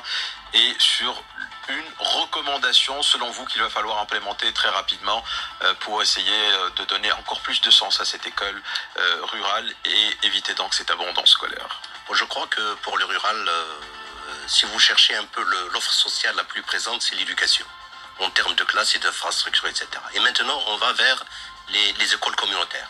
Parce qu'effectivement, la dispersion aussi de l'habitat fait que nous avons des écoles satellites dispersées et on n'est pas dans une bonne gouvernance du système. Et l'école communautaire, on va en construire 150 d'ici 2022, nous sommes d'accord. Il me semble que ça sera une solution très importante pour une bonne gouvernance du système. Najat Limé, présidente fondatrice de Emma Enfance Maghreb Avenir. Moi, de toute façon, j'ai envie de dire que de toute façon, je garde l'espoir parce que j'ai envie de faire avancer. J'adore, c'est quand même mon pays et que moi-même, je suis une élève de l'école publique. Et j'ai beaucoup d'espoir que ça change et que ça avance. C'est ce que je souhaite au fond du cœur, vraiment. Et je ferai tout pour le moment pour le faire. Monia Benchakroun, présidente de l'association Kanyamakan. Donc moi, en tant qu'Anyamakan, ce que j'ai envie, c'est en fait Notre projet, c'est vraiment d'essayer de partager avec le plus grand nombre d'acteurs notre programme qu'on a mis 10 ans à construire et qui a des très très jolis effets sur les enfants qui vont les accompagner au-delà du primaire et sur des compétences clés de confiance en soi, de questionnement, de valeurs, de conscience de soi, de conscience du monde. Donc c'est des choses qui vont les accompagner et qu'on a vraiment pour ambition dans les prochaines années de partager avec le plus grand nombre. Et quant à ce qui relève du ministère, je pense qu'il y a énormément d'efforts qui ont été faits, ça c'est sûr et certain. Et je pense qu'il y a vraiment la question de la qualité de l'éducation qui doit être prise à bras le corps et avec des vraies solutions et un encadrement de près et des formations et tout ce qu'il faut comme dispositif. Donc après la massification, la qualité, c'est le mot d'ordre. Pour vous, en tout cas, Mounia Ben Chakhroun. Je tiens à remercier quand même les associations qui sont mobilisées effectivement pour l'éducation, pour la éducation. Je crois qu'on ne peut pas réussir seul. Ils nous bousculent, ils croisent le regard. Vous avez bien appris votre leçon. Voilà. Et je crois que pour les 10%, les 5% qui restent, cet effort commun est nécessaire. 15h31. Merci à nos invités pour leur participation dans Avec ou sans parure. Merci à Arsène Oujour, le directeur de l'éducation non formelle au ministère de l'Éducation nationale. Merci à Rita Al-Qadiri, directrice exécutive de la fondation Zakura. Également Najat Limé, présidente fondatrice de EMA, Enfance Maghreb Avenir. Et merci à Mounia Ben Chakhroun, présidente de l'association Kanyamakan. Vous voulez rajouter autre chose? Non, c'est bon. Écoutez, merci en tout cas, merci encore une fois.